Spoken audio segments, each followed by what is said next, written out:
It was May 1947. An aging man, frail but still proud, stood on a California hilltop one last time. His hair was silver, his steps unsteady, but his eyes lingered on the great stone towers that touched the sky. That man was William Randolph Hearst, once the most powerful newspaper publisher in America. For 28 years he had built this place, his personal kingdom, his obsession, his unfinished masterpiece.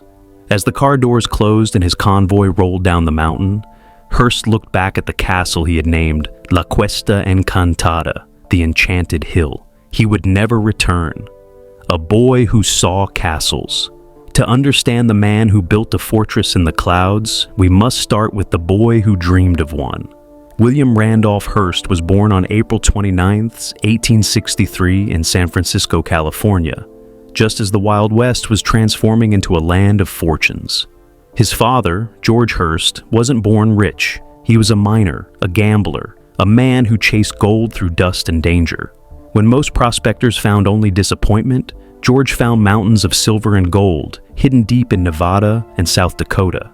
By the time young William could walk, his father was one of the richest men in America. His mother, Phoebe Apperson Hearst, was very different. She was cultured, refined, and deeply curious about the world. She dreamed not of mines and money, but of art, music, and education. Phoebe wanted her only son to see more than wealth. She wanted him to see beauty. So, when William was 10 years old, Phoebe took him on an extraordinary journey, an 18-month trip across Europe. They visited the great capitals, London, Paris, Rome, and the glittering halls of art and power. They walked through medieval castles that seemed to scrape the clouds, palaces filled with chandeliers and marble staircases, and gardens that stretched farther than the eye could see. And somewhere in those long, echoing halls, young William Hearst fell in love with grandeur. He stared up at the vaulted ceilings of Versailles, touched the cool marble walls of Florence, and watched lords and ladies move through their estates as if they ruled the world. When he returned home to California, the memory of those castles stayed with him like a secret promise. One day, I'll build something like this, the young collector. Even as a boy, William was fascinated by things, art, stamps, coins, and books. He collected anything that felt valuable or beautiful. While other children traded marbles, he traded ancient coins. His mother encouraged it. She believed that beauty was part of education, that to understand civilization, one must surround oneself with it. By the time William left for Harvard University, his room was crowded with artifacts, paintings, prints, and souvenirs from Europe. He wasn't an exceptional student. He preferred energy and creativity to rules. At Harvard, he became known for two things: his bold humor and his love of mischief. Once, legend says, he sent chamber pots engraved with his professors' names as gifts. The stunt got him expelled, but it also revealed who William Randolph Hearst truly was. A man who loved spectacle, attention, and risk. The birth of a newspaper emperor.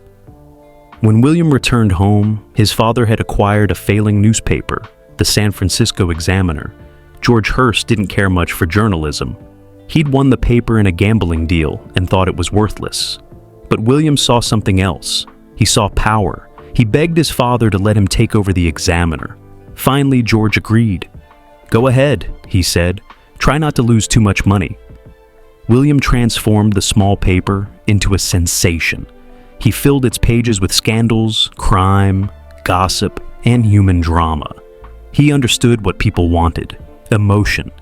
He printed stories that made readers feel anger, fear, curiosity, excitement.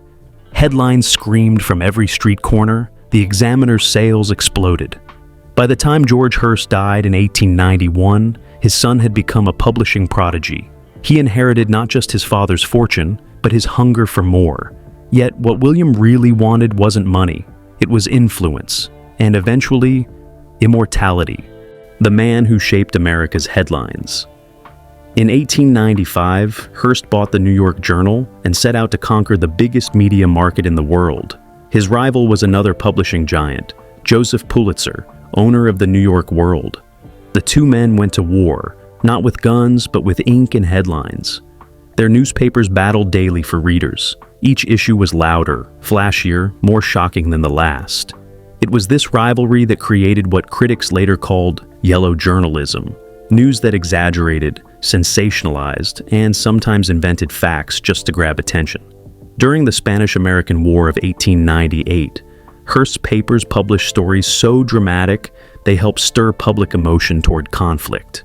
"You furnish the pictures," he was rumored to have said, "and I'll furnish the war." Whether he actually said it or not, the idea defined him. Hearst didn't just report events, he shaped them. By 1900, he owned papers from coast to coast. Millions of Americans began their mornings with his headlines. Soon he expanded into magazines like Cosmopolitan and Good Housekeeping, then into film newsreels.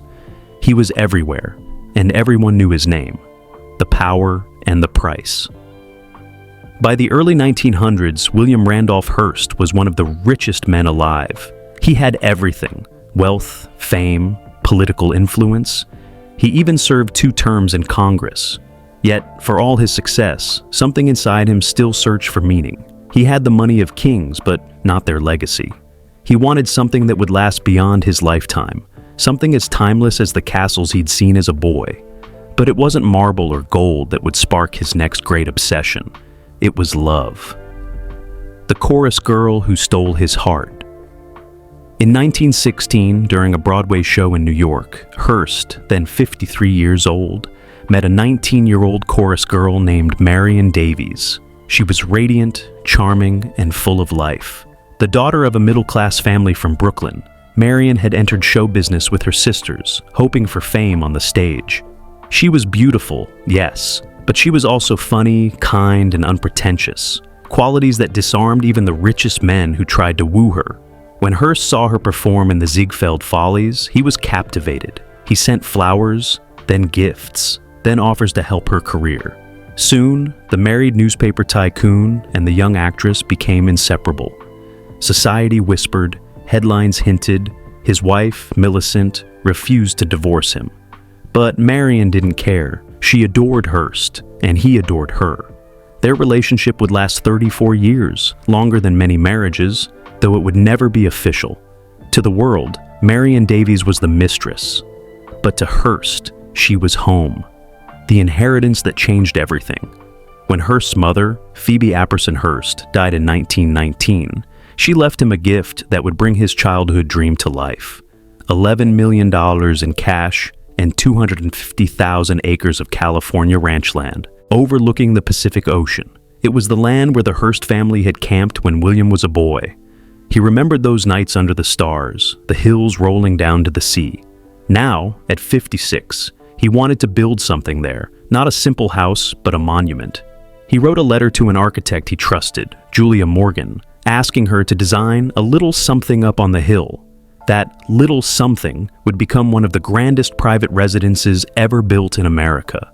It would take 28 years, cost the modern equivalent of nearly $1 billion, and remain unfinished even when its owner left it forever. It would become Hearst Castle, the architect and the empire. When William Randolph Hearst decided to build his dream home, he knew it couldn't be an ordinary project. He needed someone who could turn fantasy into stone, someone patient enough to handle his ever-changing ideas, and strong enough to manage his massive ambition. That person was Julia Morgan, a woman who built the impossible. In the early 1900s, the field of architecture was almost entirely dominated by men. But Julia Morgan, born in 1872 in San Francisco, didn't care about what women were supposed to do. She was quiet, shy even, but her mind was sharp, her drawings precise, and her willpower unshakable. From a young age, Julia loved buildings. While other girls played with dolls, she studied how roofs met walls and how sunlight hit windows. She studied civil engineering at the University of California, Berkeley. A bold move for a woman at the time. Her professors doubted she'd ever find work in construction, but Julia didn't study to prove them wrong. She studied because she loved to build. After graduating, she wanted to continue her training at the most prestigious architecture school in the world, the École des Beaux-Arts in Paris. But when she applied, the school refused her. Women are not accepted, they told her, so she waited. For 2 years, she stayed in Paris, studying, sketching, and submitting new applications again and again. Finally, in 1898, the École des Beaux-Arts gave in. Julia Morgan became the first woman ever admitted to its architecture program. She didn't just pass, she excelled. When she returned to San Francisco in 1902, she brought with her the precision of French design, the discipline of engineering, and the quiet determination of someone who had broken through every barrier placed in her way. The earthquake that proved her strength.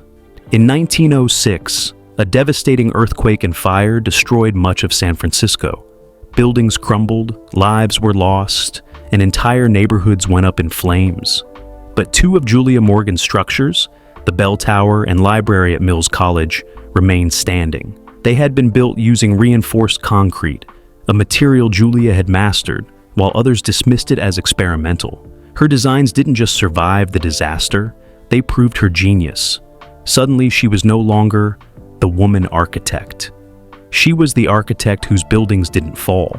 Wealthy clients across California began to call her. She designed schools, churches, and homes. Her style was elegant but practical, buildings meant to be lived in, not just admired.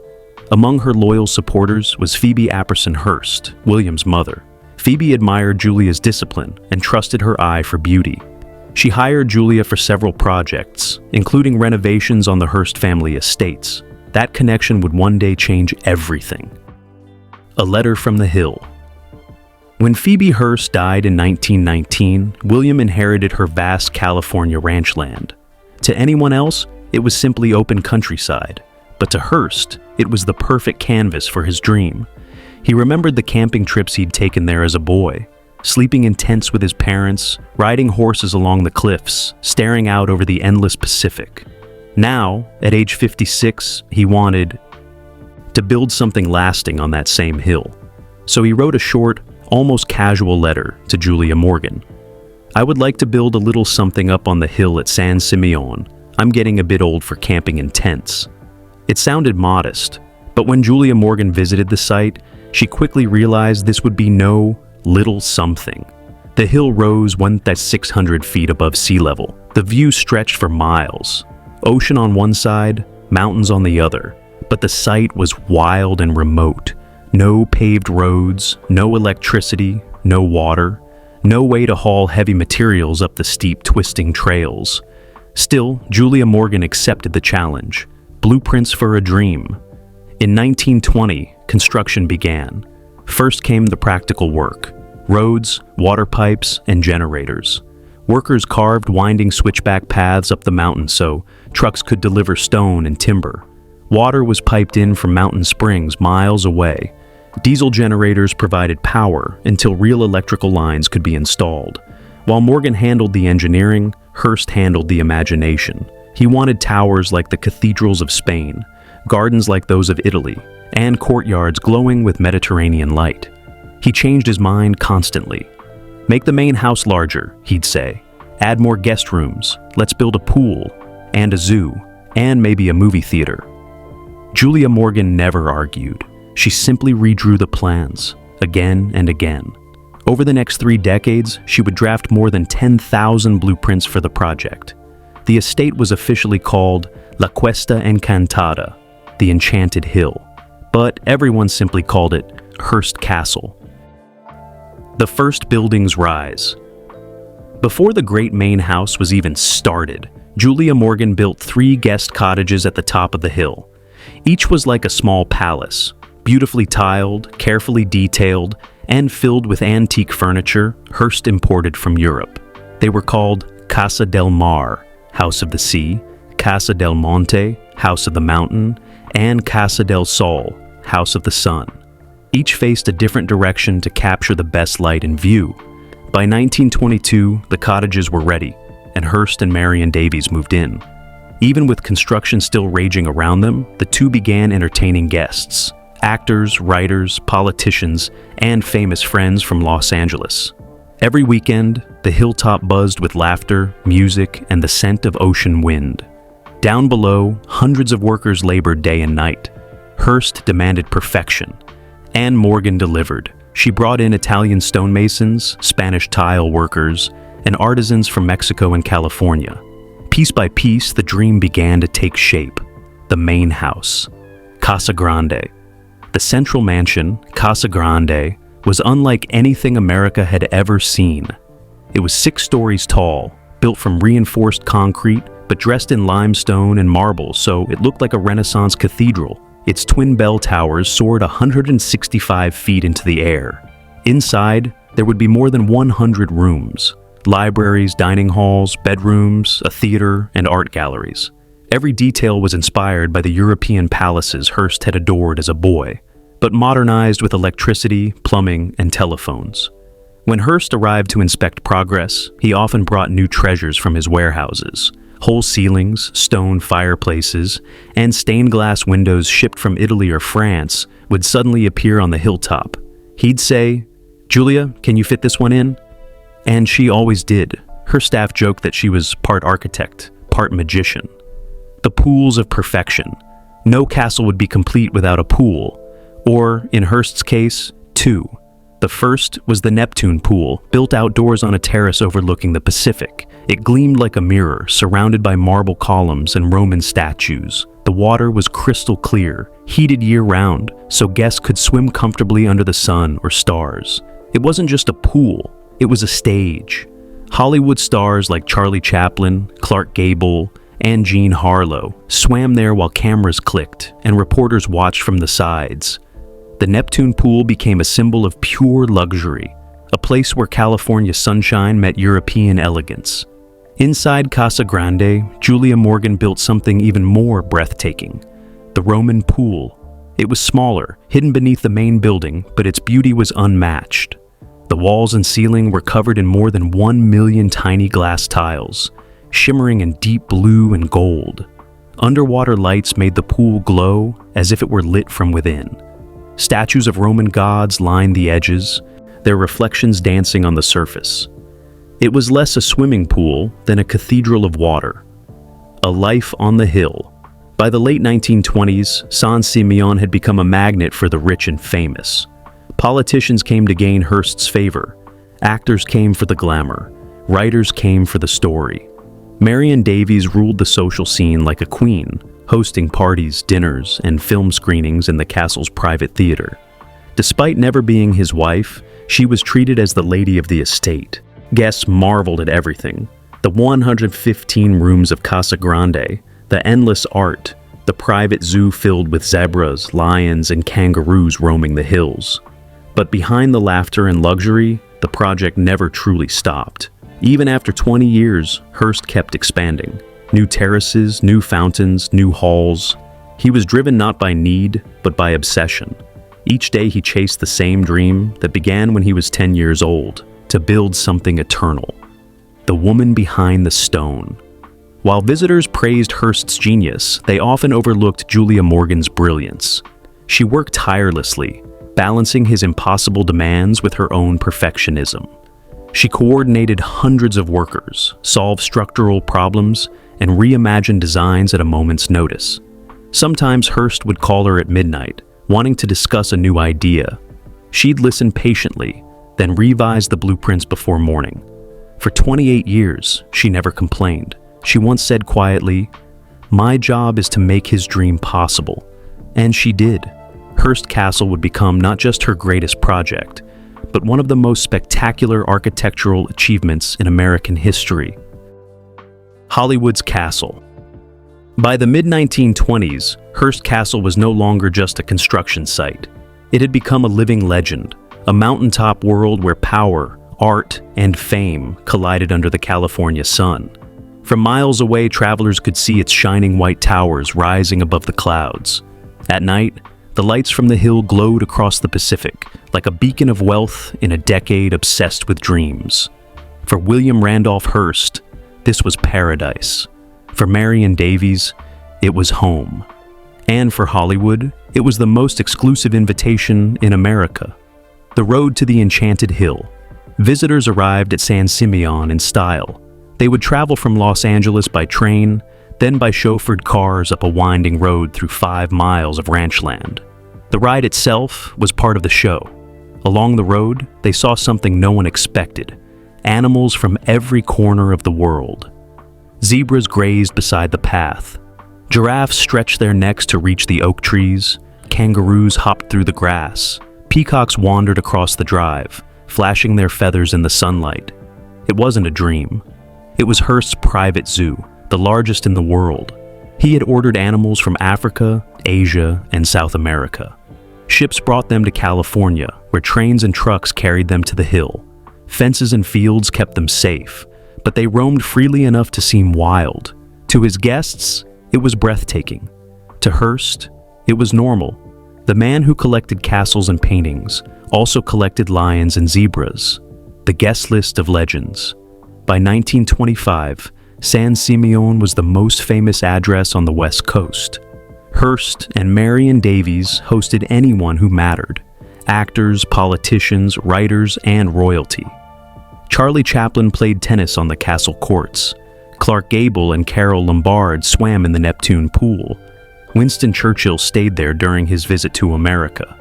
Even presidents came to dine at Hearst's table, hoping for friendly headlines in his newspapers. Marion was the perfect hostess.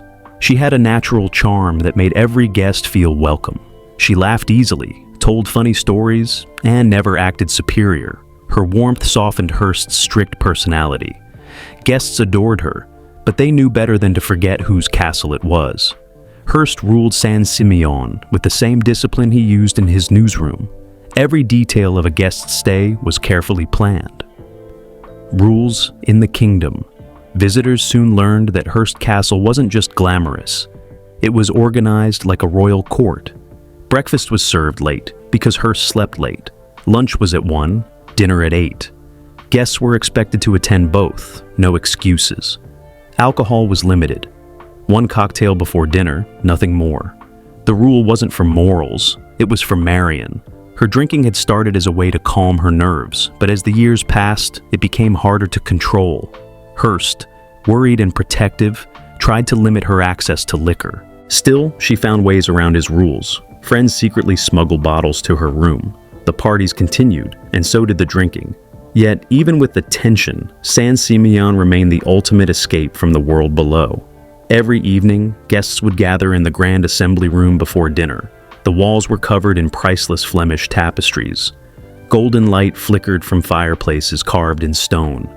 When the double doors opened to the dining hall, the guests gasped. The refectory, modeled after a medieval monastery, was 90 feet long, with a 40-seat dining table running down the center. Banners from Renaissance Italy hung from the ceiling. The walls were lined with carved wooden choir stalls, once used by monks, now seating movie stars eating hamburgers. That's right, hamburgers. Hearst, despite his wealth, preferred simple American food: fried chicken, steak, and hot dogs. It became a running joke among guests. You dined like royalty, but you ate like you were at a roadside diner. Movie nights and magic. After dinner, guests followed Marion into the castle's private theater. The room seated 50 people, with plush red chairs and a massive silver screen. Because Hearst owned film companies and had connections across Hollywood, he often screened movies weeks before they were released to the public. Sometimes the films starred Marion Davies herself. She would sit quietly among her guests, blushing as her face appeared on the screen. The applause at the end was always generous, though Hearst made sure his newspapers gave even more glowing reviews the next day. Outside the theater, the night air was cool and sweet. Stars hung over the Pacific. The Neptune pool shimmered below, glowing from underwater lights.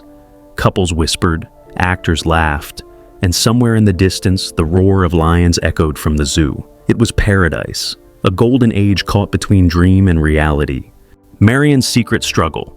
On the surface, Marion Davies had everything: fame, wealth, and the love of one of America's most powerful men. But inside, she was fragile. She longed to be Mrs. Hearst, not just his companion. But his wife, Millicent, still refused to grant a divorce. For more than 30 years, the two women lived separate lives. One, the wife in New York, the other, the mistress in California. Marion smiled through it all. She entertained guests, starred in films, and laughed at Hearst's jokes. But the loneliness weighed heavily. Alcohol became her escape. Friends noticed how her hands trembled slightly at dinner. Sometimes she vanished during parties, too tired to continue hosting. Hearst never criticized her publicly. He made excuses. He protected her from gossip, as much as he could. In private, he was kind, even gentle. He called her, "My dear Marian." When she fell ill from drinking, he stayed by her side. They loved each other deeply, but it was a love trapped by the rules of their time. She could have his heart, but never his name. The Kingdom of 165 Rooms. By the late 1920s, Hearst Castle had become more than just a mansion. It was a world of its own. From the air, the sprawling hilltop estate looked like a European village dropped on the coast of California. The main building, Casa Grande, rose proudly in the center, its twin towers stretching toward the clouds like a Spanish cathedral. Around it, 3 guest houses, Casa del Mar, Casa del Monte, and Casa del Sol, glittered in the sun, their red-tiled roofs peeking through rows of cypress trees and bright gardens filled with roses, jasmine, and lavender. Inside, the scale was breathtaking. Casa Grande alone held over 100 rooms, while the 3 guest houses added dozens more. In total, 165 rooms spread across the estate. Every one of them unique, everyone filled with treasures from across Europe. The Grand Assembly Room was the heart of the castle. Massive carved doors opened into a hall glowing with golden light from imported ceilings once belonging to a 16th century Italian palace. The walls were lined with rich Flemish tapestries depicting ancient battles and hunts, their threads of silver and gold still shimmering after hundreds of years. Next door, the billiard room carried a different kind of magic, darker, moodier, filled with Gothic art and heavy wooden beams. On the walls hung tapestries showing knights in shining armor and hunters chasing deer through deep forests. The air smelled faintly of cigar smoke and polished oak, and laughter often echoed there long into the night as movie stars and politicians played pool under medieval chandeliers. The library was one of Hearst's favorite places. Its shelves overflowed with thousands of rare books, from ancient manuscripts to modern novels. Unlike many wealthy collectors who bought books just for show, Hearst actually read them. Late at night, when guests had gone to bed, he often sat under the soft glow of brass lamps, reading history, politics, or architecture, always searching for new ideas to bring into his dream. Upstairs, the tone shifted from grandeur to intimacy. Hearst's personal space, known as the Gothic Suite, looked more like a medieval fortress than a bedroom. Dark wooden panels lined the walls, and the ceiling was covered in carved beams painted with gold leaf. Stained glass filtered the morning light into soft shades of blue and red. Religious artwork, saints, angels, and crucifixes decorated the corners, a reminder of both his faith and his fascination with history. Just down the hall, Marion Davies' suite told a completely different story. While Hearst's room felt heavy and powerful, hers was filled with light and grace. Sunlight spilled across soft French furniture painted in pastel colors. Mirrors framed in gold reflected the ocean breeze through lace curtains. Her bathroom gleamed with white marble, gold fixtures, and crystal perfume bottles arranged neatly on the counter. Her closets were larger than most city apartments, filled with elegant gowns, silk robes, and fur coats from Paris. Yet, despite the luxury, there was a sense of comfort here. This was where Marion could breathe, laugh, and be herself, away from reporters, away from scandal, and away from the expectations of being the partner of one of America's most powerful men.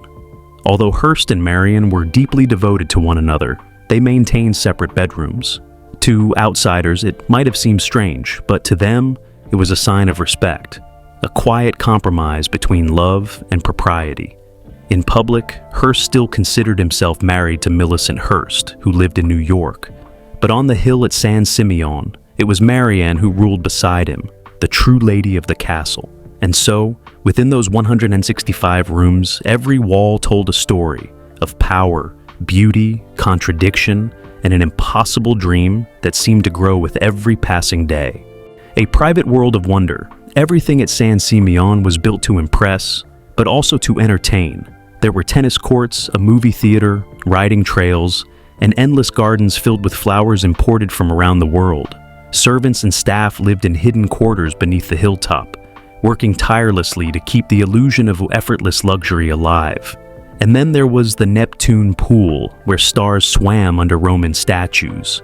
The pool became one of the most photographed spots in the country, a symbol of pure California glamour. During the day, guests lounged in swimsuits beside marble columns. At night, parties spilled out from the castle, the pool glowing with gold light.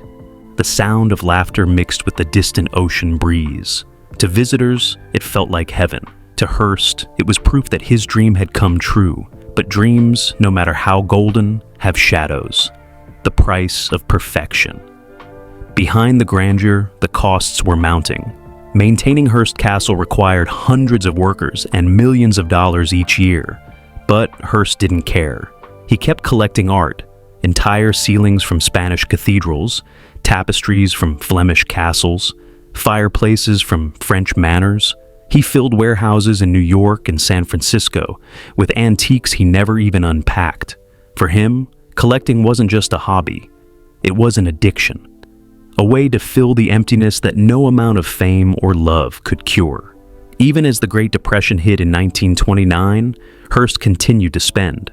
His newspapers struggled, his investments faltered, but construction continued. He believed he could outspend the storm. He was wrong. The end of the Golden Age. By the mid-1930s, cracks began to show, not just in Hearst's finances, but in his life. His empire was collapsing under massive debt. His political influence was fading. His health was weakening. The endless parties at San Simeon grew smaller, quieter. Marion's drinking worsened. Guests who had once come every weekend began to drift away. In 1937, the dream ended with a single telegram: stop all work entirely San Simeon. Now, after 28 years of building, Hearst could no longer afford to continue. The workers were sent home. Julia Morgan's blueprints were rolled up. The sound of hammers and saws vanished from the hill. The castle stood silent, unfinished, like a dream interrupted. The fall of the empire. For nearly 3 decades, William Randolph Hearst had lived like a king on a mountain. But even kings in time faced their reckoning. The Great Depression of the 1930s did not spare even the richest men. Banks closed, stocks crashed, and fortunes that once seemed endless began to crumble overnight. For Hearst, the empire he built on headlines and ambition started to fall apart. One paper, one loan, one bill at a time. The debt that ate the dream. At his peak, Hearst owned more than 28 newspapers, 13 magazines, 8 radio stations, 2 film companies, and acres of real estate. He was one of the most powerful men in the world. But power is expensive. The maintenance of Hearst Castle alone cost him millions each year. Hundreds of employees, gardeners, cooks, electricians, and caretakers kept the estate running. Ships carried art and furniture from Europe to California. Even as the country suffered, Hearst kept buying antiques and commissioning new projects. His warehouses filled faster than he could open the crates. By 1935, his debts had reached over $100 million, an unimaginable sum for that era. Creditors grew nervous. His publishing company, once unstoppable, began to collapse under the weight of loans and declining profits. For the first time, William Randolph Hearst was not in control, a king without a kingdom. In 1937, the banks finally stepped in. They took over the Hearst Corporation, placing his properties, art collections, and newspapers under strict supervision. He was allowed to remain chairman in name, but real power now belonged to the financial trustees. It was a humiliating blow. The man who once dictated the nation's headlines now had to ask permission to spend his own money. To cut costs, he had no choice but to stop construction at San Simeon. For the first time in 28 years, the sounds of saws and hammers fell silent. The castle that had once pulsed with laughter, parties, and music became eerily quiet. Hearst retreated to the company's Los Angeles estate, La Cuesta Encantada, left behind like a monument to lost glory. The woman who saved him. Through it all, one person stood by him, Marian Davies. When the banks froze Hearst's accounts, Marian quietly offered him her savings. Over the years, he had showered her with gifts, diamonds, homes, movie contracts. But she had also been wise. She invested, saved, and built her own wealth through her film career. Without hesitation, she gave Hearst nearly $1 million to help pay his debts and keep his newspapers alive. It was a huge sacrifice. At the time, that amount could have bought entire city blocks in Los Angeles. But Marion didn't think twice. "He gave me everything," she said. "Now it's my turn." She wasn't just a starlet or a mistress. She was his partner, his protector. Together, they weathered the storm. The castle in silence. Even as Hearst struggled financially, he refused to sell Saint-Simeon. It remained his greatest treasure, his dream in stone. But the silence grew heavier. The once busy hilltop now held only a skeleton crew of caretakers. The gardens grew wild, the fountains slowed to a trickle, and the great halls gathered dust. The animals in the private zoo were given to public parks and sanctuaries. The laughter of movie stars was replaced by the wind through empty corridors. For Hearst, the castle had always represented control, his ability to shape the world. Now, seeing it empty was a daily reminder that nothing, not even marble and money, could last forever. A war on the screen. As if financial ruin wasn't enough, Hearst soon faced another kind of attack. One that cut straight into his pride. In 1941, a young filmmaker named Orson Welles released a movie called Citizen Kane. It told the story of a powerful newspaper tycoon named Charles Foster Kane, a man whose ambition, arrogance, and loneliness destroyed him. The film's story was fictional, but everyone in America knew who it was really about. It was about William Randolph Hearst. Kane's grand mansion, Xanadu, was a thinly disguised version of Hearst Castle. The love story between Kane and a young singer mirrored Hearst's relationship with Marion Davies. Welles had taken inspiration directly from Hearst's life and turned it into a tragedy. The Fury of Hearst. When Hearst found out about the film, he was furious. He used every bit of his influence to stop it. He banned advertisements for the movie in all his newspapers. He ordered editors to attack Orson Welles, labeling him a communist. He even threatened to expose scandals in Hollywood if studios supported the film. For a while, it worked. Citizen Kane was pulled from many theaters and struggled at the box office. But time has a way of reversing things. Years later, Citizen Kane would be hailed as one of the greatest films ever made, while Hearst would be remembered as the man who tried to silence it. For Marion Davies, the film was devastating. People assumed she was the talentless, foolish mistress shown in the movie, but in truth, she was generous, funny, and far more talented than she was ever given credit for. She once said softly, "I can't hate Orson Welles. He just didn't know me." The quiet years. After Citizen Kane, Hearst began to withdraw from the spotlight. His health declined, and his fortune never fully recovered. He spent most of his final years with Marion in a Beverly Hills mansion, surrounded by reminders of their past, photos of the castle, souvenirs from Europe, and gifts from old friends. Though his empire was smaller, his mind remained sharp. He still read proofs from his newspapers, marking them with red ink, sending comments to editors. Sometimes he'd smile and say, "I'm still in the news, just not always in the way I like." But even as his body weakened, his pride remained unbroken. He refused to return to Saint-Simeon, saying the long journey was too much. Instead, he asked for photos of the castle to be sent to him regularly. He would sit for hours, staring at them silently. Perhaps in his mind, he still walked those halls. The boy who once dreamed of castles finally living inside one. The final goodbye. In the summer of 1947, after years of fading health and heart trouble, William Randolph Hearst finally surrendered to time. He was 88 years old, and for the first time in his long, restless life, the man who once commanded empires of ink and marble could no longer fight the inevitable. The news of his death spread across the country within hours, printed ironically in the same newspapers he had once ruled with iron precision. The front pages that once shouted his triumphs now announced his end. Some editorials called him a visionary who had shaped modern journalism. Others called him a tyrant, accusing him of using the press to twist truth into power. But even his harshest critics admitted one thing. William Randolph Hearst had changed the very nature of news itself. In New York, headlines read, "The End of an Era." In California, they simply said, "Hearst dies, his castle stands alone." At Saint-Simeon, Caretakers lowered the flags to half-mast. Workers paused their tasks, standing silently as the Pacific wind moved through the cypress trees. The castle, his enchanted hill, seemed to fall under a hush, as though even the stones were paying tribute to the man who had dreamed them into being. Sunlight drifted across the terraces, touching the marble statues and fountains. The echo of the ocean below rose softly through the still air. The house that had once pulsed with laughter, orchestras, and the chatter of movie stars now stood perfectly still, a monument mourning its maker. Marion Davies was devastated. The man who had been her world for more than 3 decades was gone. Though she had lived surrounded by luxury, she felt only emptiness. She quietly sold pieces of her jewelry, diamonds and pearls Hearst had once given her, to help cover funeral costs and settle lingering estate matters. Yet, she refused any money from the Hearst family. She had loved him not for his fortune, but for the man beneath the power, the man who read to her at night, who asked her opinion before a movie premiere, who called her "My dear Marion" when the world wasn't listening.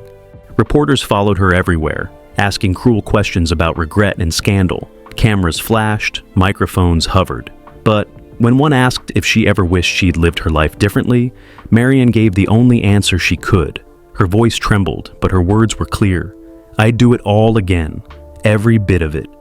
In that single sentence, she closed the chapter of a love story that had defied convention, survived scandal, and outlasted fortune. After his funeral, she kept a small photograph of Hearst by her bedside.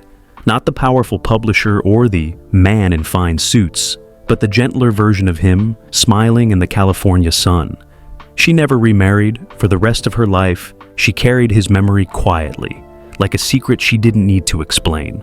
And far above the Pacific, the castle he built still stood, silent, golden, waiting, as if somehow it was still waiting for him to come home. The legacy of the castle. After William Randolph Hearst's death, the castle remained in the Hearst family, silent, magnificent, and strangely untouched. But no one ever truly lived there again. It was too large, too grand, and too deeply tied to the man who had dreamed it into existence. Without Hearst's booming voice echoing through the halls or Marion Davies' laughter filling the rooms, San Simeon felt frozen in time, a kingdom without its king or queen. For years, the estate stood quietly above the Pacific, its towers piercing the fog, its gardens slowly reclaiming their wild beauty. The fountains dried, the pool water cooled, and the once bustling guest cottages became monuments to a bygone era. Caretakers kept the lights on, polishing marble floors that no longer echoed with footsteps, and dusting tapestries that once shimmered in candlelight. Finally, in 1958, the Hearst family made a decision that would change the fate of the Enchanted Hill forever. They donated Hearst Castle, along with its art, furnishings, and surrounding land, to the state of California. What had once been a private dream became a public treasure. Today, the castle is preserved as a museum, open to millions of visitors each year. Tourists from around the world climb the same winding road through the ranch land that guests once took in limousines. They step out onto the terraces, marvel at the Roman columns, and gaze at the glittering Neptune pool. Inside, tour guides lead visitors through Casa Grande's marble halls and sunlit rooms, telling stories of Julia Morgan's groundbreaking architecture, Marion Davies' charm, and Hearst's unstoppable ambition. They describe how each ceiling, each statue, each tile was chosen by hand. Proof of a man who refused to dream in half measures.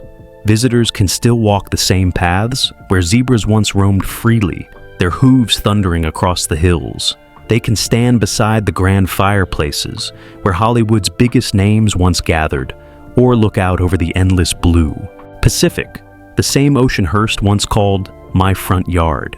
But beyond the beauty and the glamour, there's something else you feel when you walk those halls. A quiet, almost haunting sense of longing. The estate may be perfect in every detail, yet it carries an unmistakable sadness, as if its walls still miss the man who gave them purpose. The wind hums softly through the courtyards, echoing faintly like a whisper from the past. The chandeliers still sparkle, but they do so for strangers now, not for the guests who once filled the rooms with laughter and music.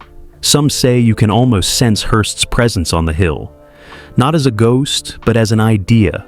His dream, his energy, his hunger to build something eternal still linger in the air. It's as if the castle itself refuses to let him go, as if it too is still reaching for perfection, never quite satisfied, never ready to stop dreaming. The woman who built his dream. Today, Julia Morgan is finally recognized for her genius.